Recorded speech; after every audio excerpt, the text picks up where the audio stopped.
Football বিশ্বে এক নতুন অধ্যায়ের সূচনা।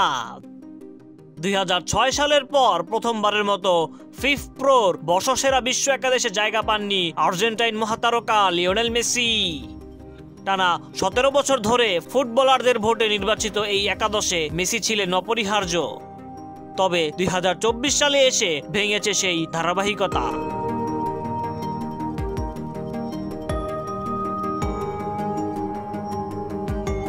মেসির সঙ্গে একই ভাগ্য বরণ করেছেন তার দীর্ঘদিনের প্রতিদ্বন্দ্বী ক্রিস্টিয়ানো রোনালদো।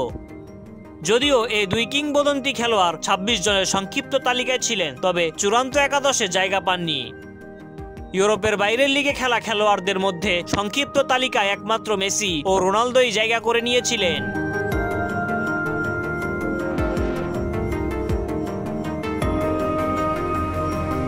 এবারের বর্ষসেরা একাদশে রিয়াল মাদ্রিদ ও ম্যানচেস্টার সিটির খেলোয়াড়দের দাপট রয়েছে।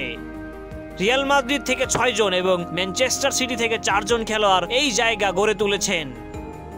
একমাত্র লিভারপুলের ভার্জিল ভ্যান ডাইক একাদশে জায়গা করে নিয়েছেন অন্য ক্লাব থেকে।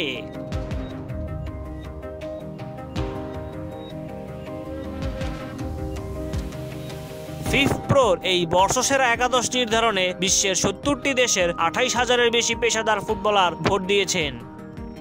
2023 সালের 21শে আগস্ট থেকে 2024 সালের 14 জুলাই পর্যন্ত অন্তত 30টি ম্যাচ খেলা ফুটবলাররা এই নির্বাচনের জন্য বিবেচিত হয়েছেন।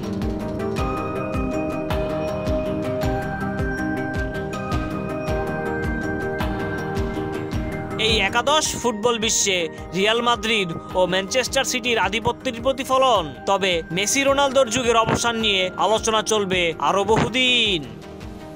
ছেলেদের মতো মেয়েদের বর্ষসেরা একাদশ ঘোষণা করেছে FIFPro. News desk, MAC sports.